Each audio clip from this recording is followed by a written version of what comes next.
Sorry. There we go. Perfect. All right.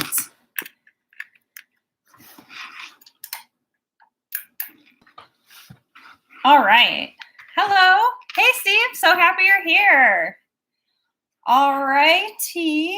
I'm going to wait a minute or two. And, oh, great. More people are coming. All right. So we'll get started in about a minute or so.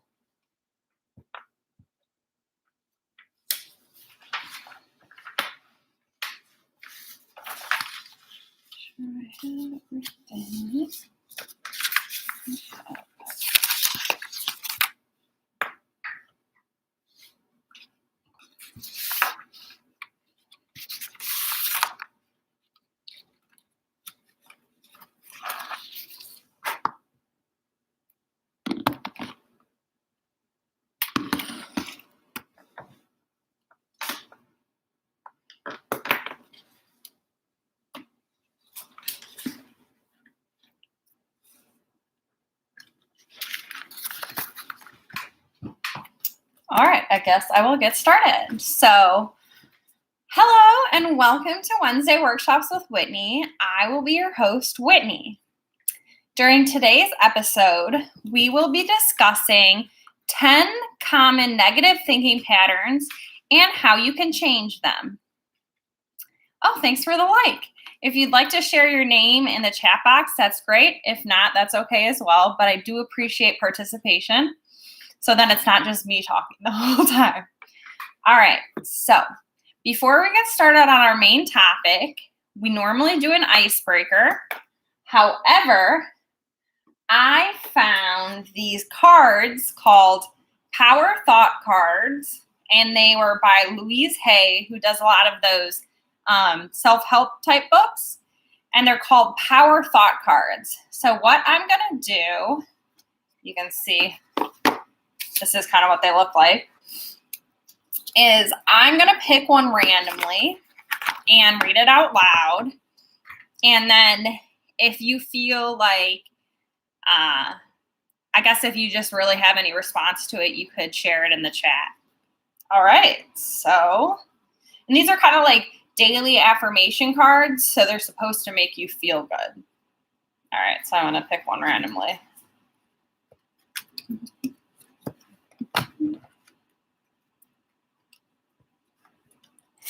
All right, I got one. Let's see. Oh, okay. Oh, wait, hold on.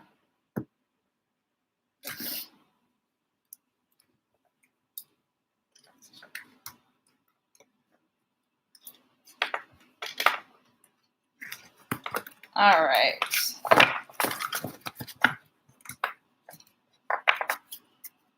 Okay, so here is our Power Thought Card of the day. I prosper wherever I turn. As you can see, I prosper wherever I turn. And on the back it says, I now see opportunities for abundance everywhere I am, blessed and prospered. I now see opportunities for abundance everywhere I am, blessed and prospered. So I don't know if that resonated with anyone, but what I really like about these Power Thought Cards are, like, since we're talking today about negative thinking patterns, having positive affirmations for yourself are ways to make you feel good and feel more hopeful and positive about situations, because we don't have control over much, but we do of ourselves and really how we react to situations in life that happen. So cool. All right. So next, we're going to go through the 10 common negative thinking patterns and how you can change them. After that, I am going to answer or to throw out a question for our mental health trivia from Bingo. If anyone's here, I'm not sure. And then we will finish with our soothing anxiety and breath awareness. All right, so The article that I found called 10 Common Negative Thinking Patterns and How You Can Change Them was written by Debbie Hampton on thebestbrainpossible.com. I also gathered additional detailed information about the 10 native thinking patterns, negative, from the Feeling Good Handbook, thanks to Steve. All right. In India, when training elephants, handlers begin by chaining one of the elephant's legs to a tree. Over time, they gradually decrease the size of the chain until all it takes is a flimsy string to hold the elephant. It's not the string that restrains the massive animal. It's his mind, his or her mind. Your mind limits you in the same way. It can mercilessly pick apart and criticize your every move while chewing on evidence ceaselessly. It can second guess and sabotage your relationships with insecurities and emotional walls. Your mind can keep you stuck and hold you back in all areas of your life, like the elephant's string. But it doesn't have to. By recognizing your negative thinking patterns, not buying into them, and turning them around, you can put your mind to work for you instead of against you. There's a book called Mind Over Mood that I used when I was going through depression. And it's really interesting because it kind of separates our thoughts from our actions.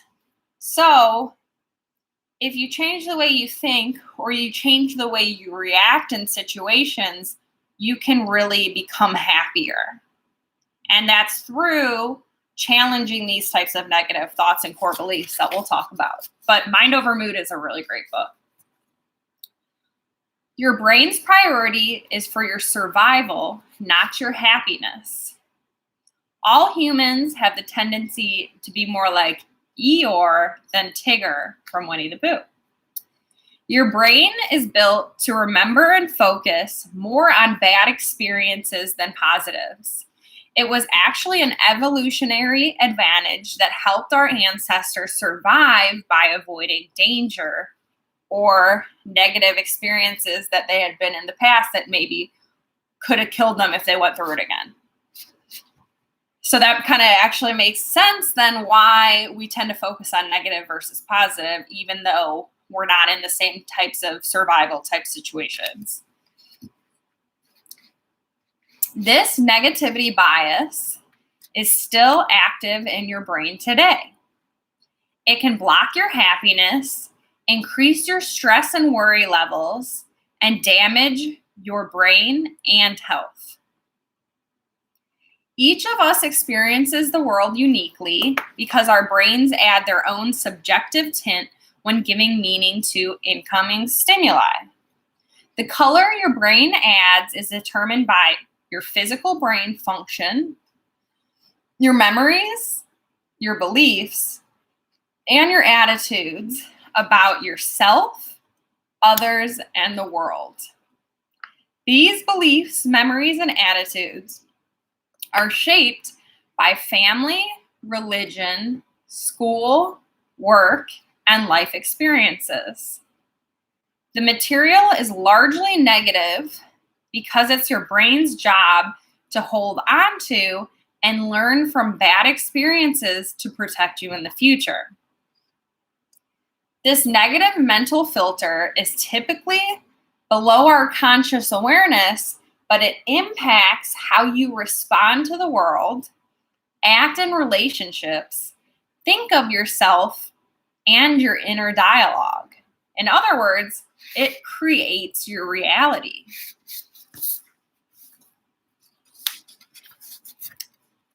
All right. Negative thinking gets wired into your brain. Oh, and if you have any thoughts, questions, or concerns, feel free to write them in the chat box and I will respond. Over time, through the process of neuroplasticity, habitual negative thinking patterns become physical, neural traits in your brain.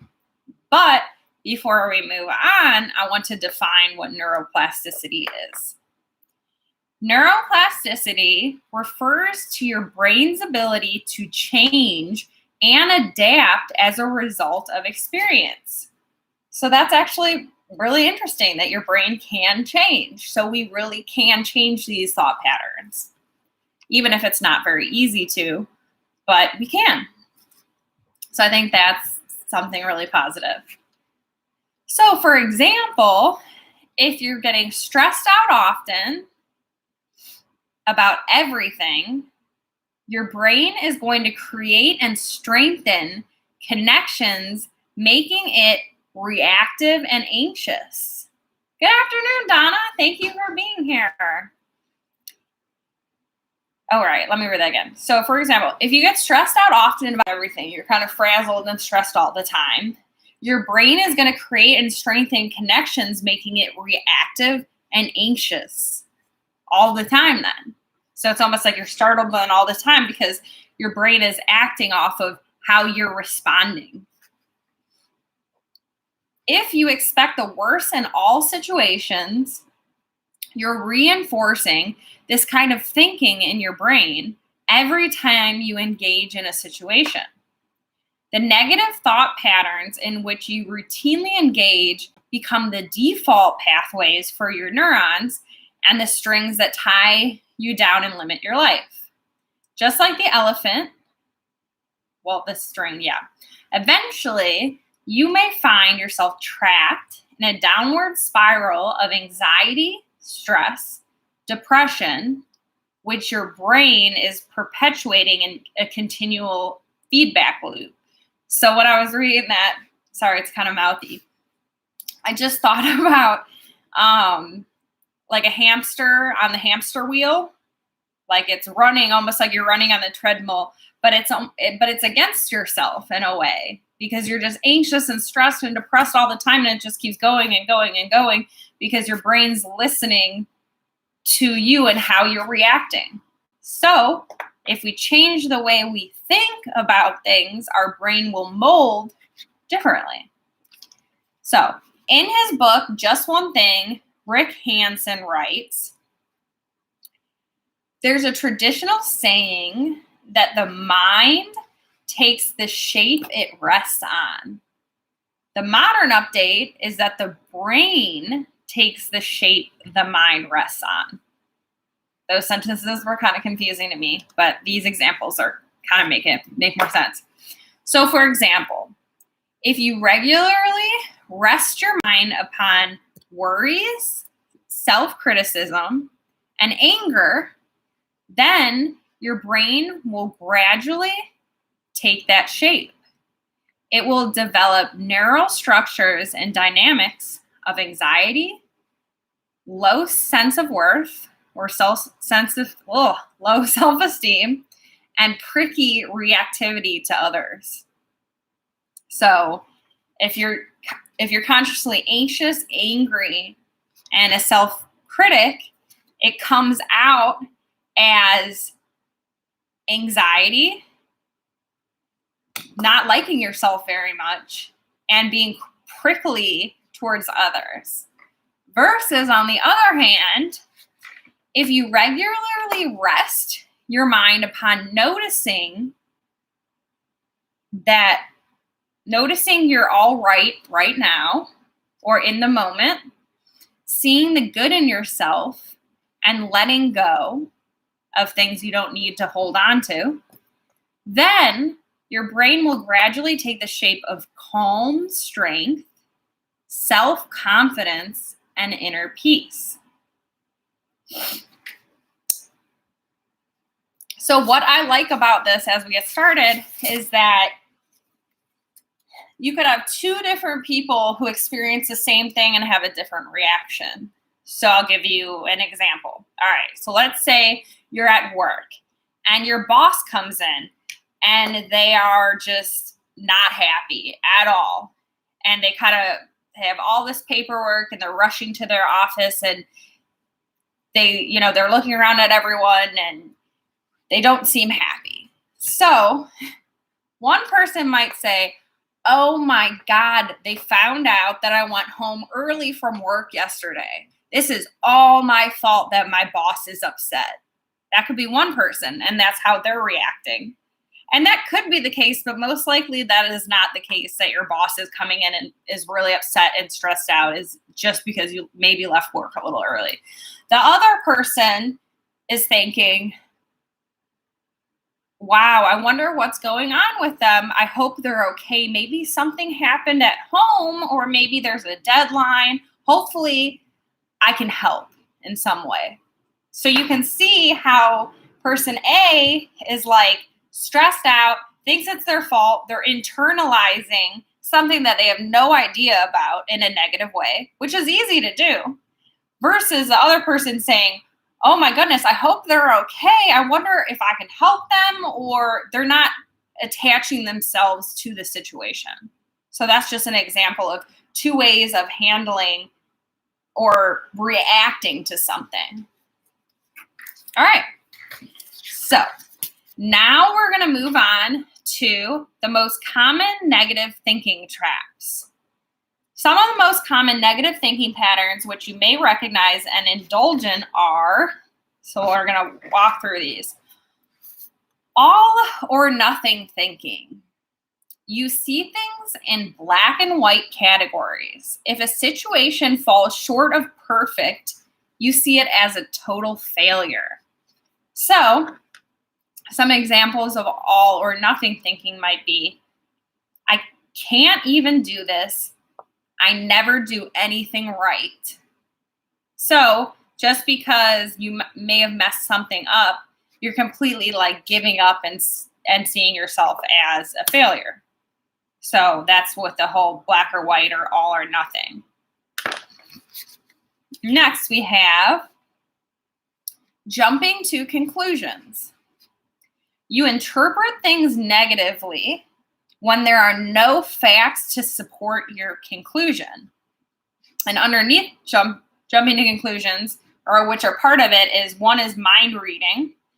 And mind reading is, without checking it out, you randomly conclude that someone is reacting negatively to you without any evidence. So, for example, they think I'm boring. I know they have better things to do than hang out with me.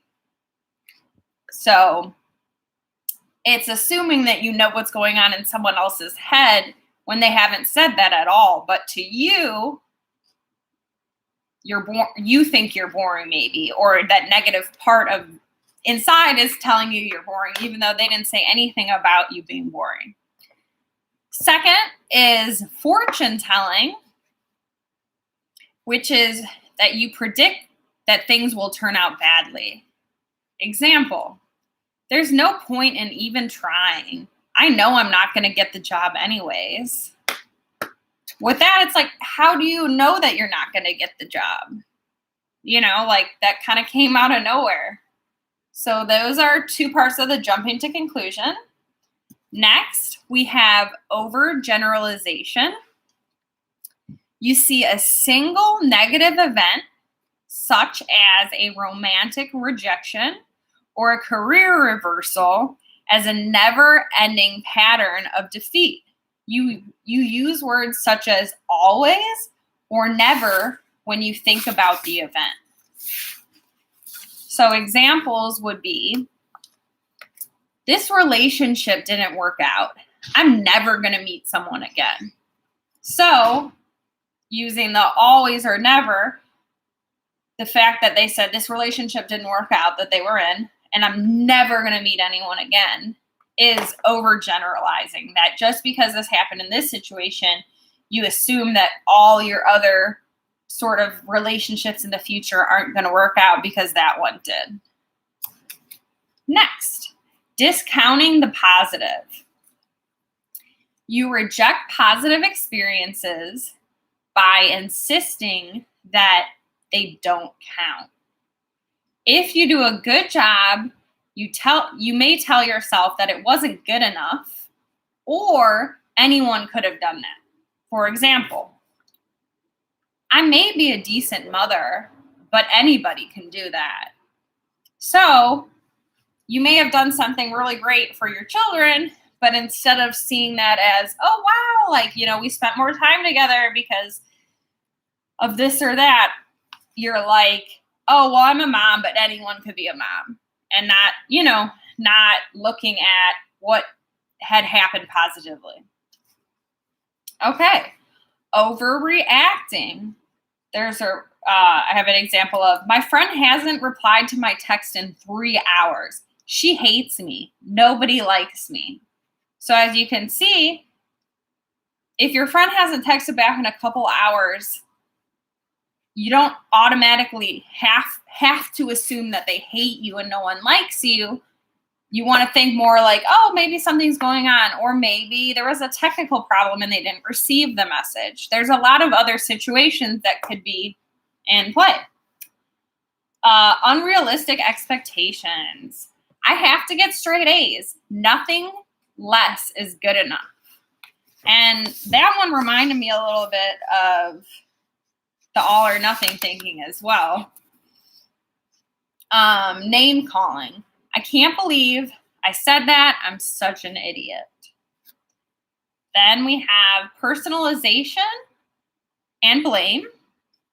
It occurs when you hold yourself personally responsible for an event that is not entirely or at all under your control. So, for an example, this is kind of the example I just gave.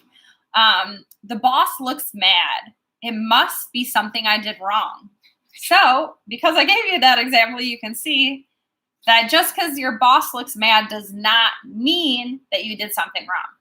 You may have, but don't automatically assume that you're the reason they're mad, because most of the time you're not the reason, or you might be part of the reason, but you're not all the reason. All right. And lastly, catastrophic thinking. Catastrophic thinking can be defined as ruminating about irrational worst-case outcomes. And ruminating means almost like you're repeating a situation in your head and you just can't stop thinking about it. It's very kind of obsessive. So that's kind of like needless worrying. Needless to say, it can increase anxiety and prevent people from taking action in a situation where action is required. This can be especially true in a crisis situation. So here is an example of how it works. Let's say you're a police officer. You're working the late shift. The weather is bad. It's been snowing for 3 hours. The roads are slick, and there are a number of traffic accidents that you and your department are working. It's 8 o'clock. You call home to check on your wife and family, or husband and family. You have 2 young sons. Your wife or husband doesn't answer the call. So this is where the catastrophic thinking comes. Your wife or husband didn't pick up the phone. So someone with catastrophic thinking says, you quickly become convinced that something bad has happened, even though you talked with her a few hours ago. And she was not planning on going out because of the bad weather. You convince yourself that she and your children have been involved in an accident. Even though you have no evidence to back up what you're thinking, rather than concentrating on your work or driving, you begin to ruminate about this catastrophe that you actually created in your mind. So, that's kind of go into like the worst case scenario. Like your wife could be in a bad situation. That's a possibility. But when you talk to your wife or your husband a couple hours ago, they said they weren't going to go anywhere because the weather was bad. So most likely in this case, your significant other and your children are not in an accident. They might be, but it's not worth you ruminating about it, So, all right. Does anyone have any questions about that? That was kind of a lot, but What's interesting about now reading them, these different negative thought patterns, is I feel like a lot of them connect to one another. So that probably makes it easy to think that you might have one pattern, you might have a lot of different patterns going on because they kind of interlink in a way. But I think what's good about giving the examples is that we can separate the thinking pattern from the event. And then from there go, well, it could be the worst case scenario, but maybe it's not. And that's when you start to kind of question how your thoughts, and you can actually change your thoughts and reactions. So now we're moving on to how to reverse negative thinking patterns. Become aware of habitual negative thought patterns. The first step in reversing negative thinking patterns is to become aware of them. Good for empowerment. Thanks, Trina. Absolutely.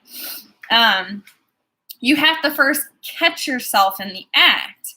You may be surprised and saddened by how often you engage in some of the types of thinking listed above. One way to become aware of your thoughts, feelings, and reactions as they happen is mindfulness. You can't control the random thoughts that pop into your mind. However, you can become aware of them, pause, and choose what happens next. I think what's also good, not that you have to, but if you feel like you're getting trapped in any of these thought patterns, is becoming aware. You might say, oh, okay, this happened. And you could even write it down and say, when this happened, I started thinking this. And then you can kind of like take apart the situation from the feeling.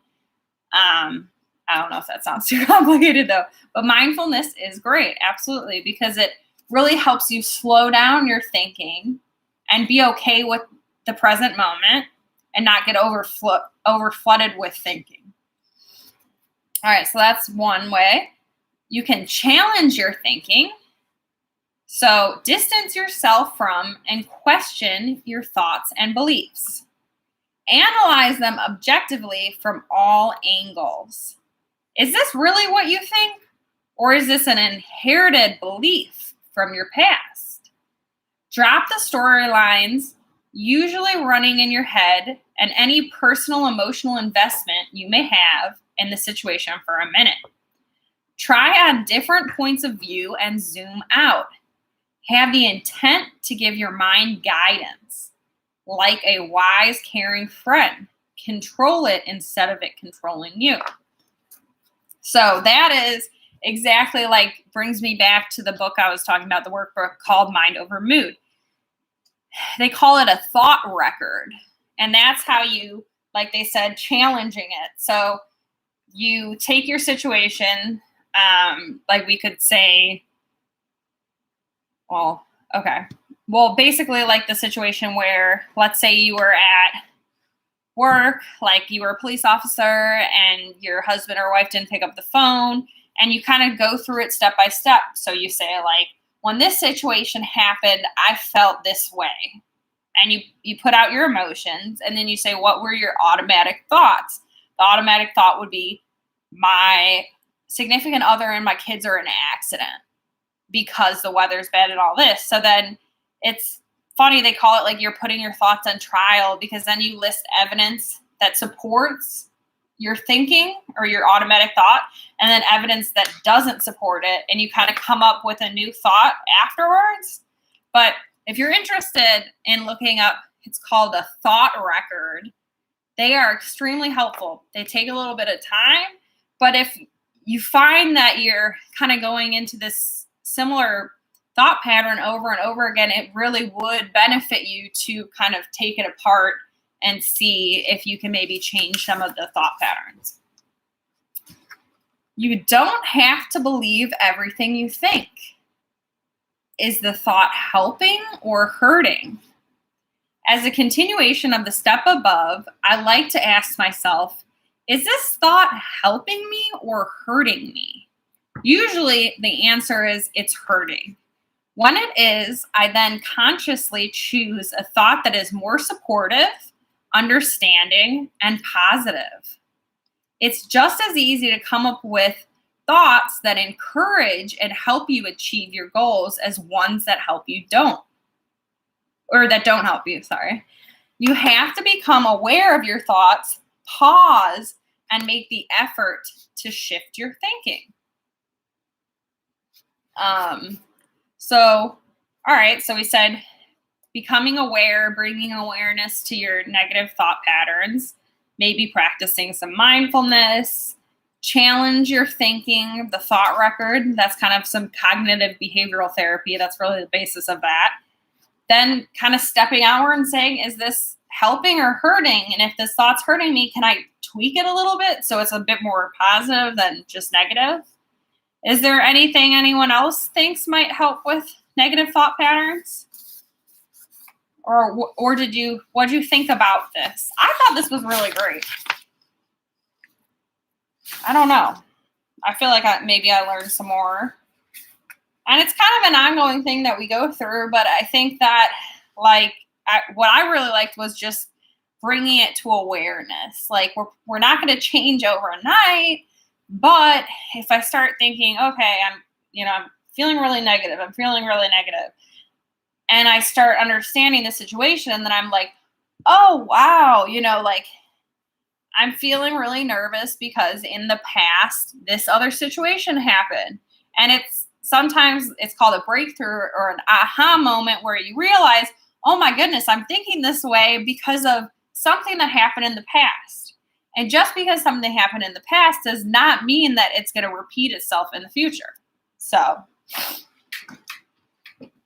Trina said, this teaches you not to be so hard on yourself and others. That is very true. Absolutely. Thank you so much. All right. So I'm not even sure if anyone's here from Bingo, but I am going to ask a mental health trivia question. And if anyone's here from Bingo and wants to respond in the chat box, they can. That would be great. All right. So, what other forms of treatment are there for mental illness for mental illness other than medication? So, what other forms of treatment are there for mental illness other than medication?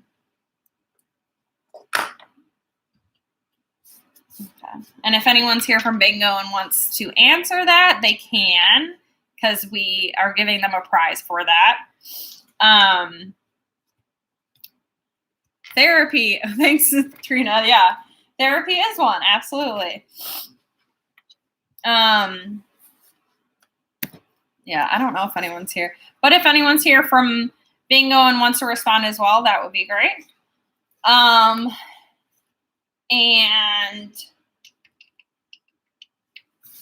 now we will move on to our soothing anxiety and breath awareness.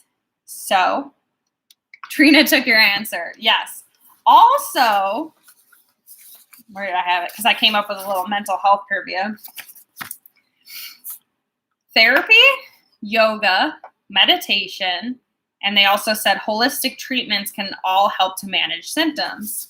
Sometimes vitamins and supplements can actually help, because sometimes you might have a health issue and that's causing the depression or anxiety. And if you kind of are able to, seek out other forms, it doesn't always have to be medication at all, really. And like what we were talking about is a lot of it might be negative thinking that causes you to feel depressed or have low self-esteem. So I think it's very optimistic that no, you don't automatically have to take a medication for your mental illness. Some mental illnesses you do, so I'm not saying not to take medication, but it is nice to know that there are other routes to help us work through what we're going through.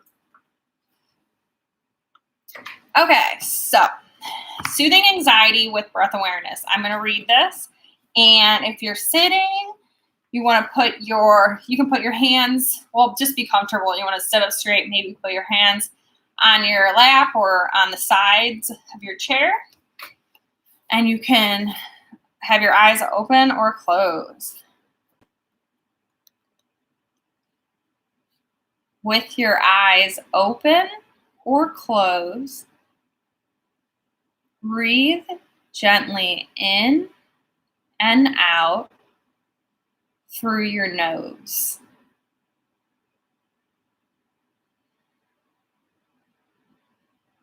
And then, as you sit here, watching the breath,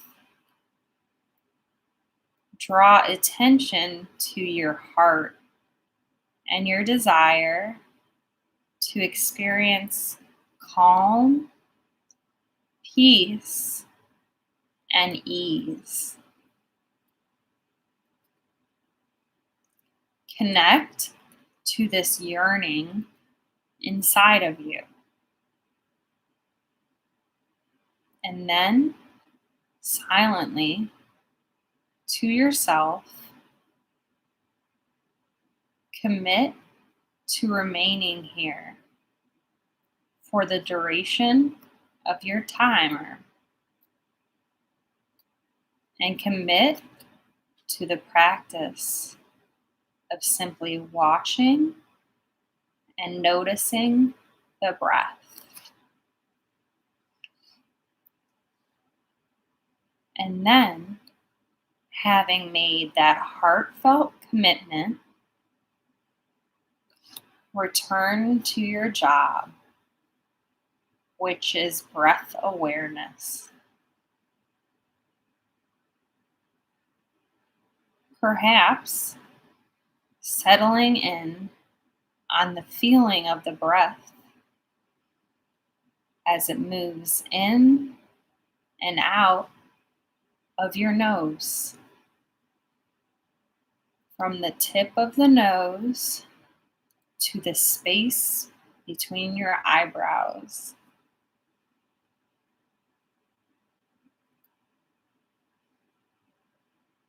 Or sensing the breath as it fills and expands your lungs,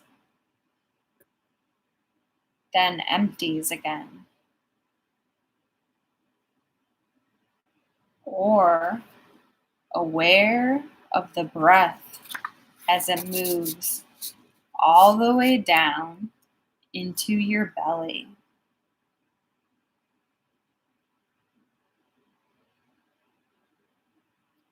Or spaciously sensing the overall rise and fall of the body. With each breath in and each breath out. Listen for the ways in which the breath is speaking to you. Stay open, stay curious, and remain free from any judgment or self-criticism.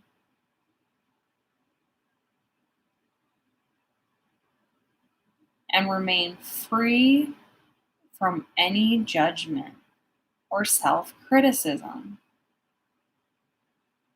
The breath is perfect right now, just as it is. Your role is simply to watch.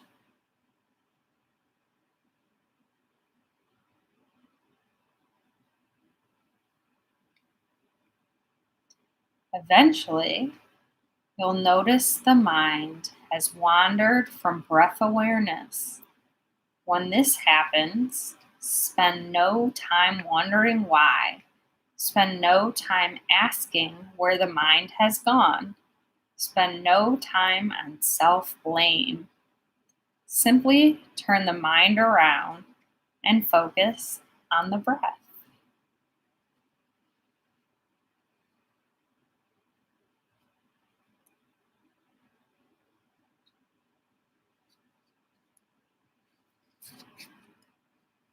And now become more aware of what is going on around you. And when you are ready, you can open your eyes. So what I realized was, I think this is longer than this, but luckily, since I've been doing this so much, I was able to close it out myself. So that's funny. Awesome. So does anyone have any questions, comments, concerns, ideas for next week? From earlier today, I was thinking we might need to go back to talking about grief, maybe because of what's going on, or how to remain calm in crisis situations, or I don't know if anyone has any ideas. I was just throwing those out there. But if you do, feel free to let me know. And I'm so happy to have you all here. And thank you so much for coming. Steve, Donna, Trina, thank you so much. Oh, Trina, oh, wow. Yes, that's a great one. It's not a great thing to go through, but that's a great idea. She said compassion, fatigue, and Donna said she was thinking the same thing about grief. Excellent. And those, yeah. Because if you think about it, even grieving is a lot. And then working with people who are going through a lot, helping people in a social services context can cause the compassion fatigue, which we all have to manage as well. So thank you both for those ideas. Absolutely.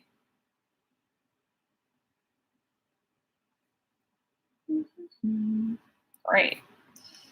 Well, I hope that, actually, I'm going to do another power thought card on our way out, as we did on the way in. These are positive affirmation cards, so I'm going to give us all this for our remainder of the day.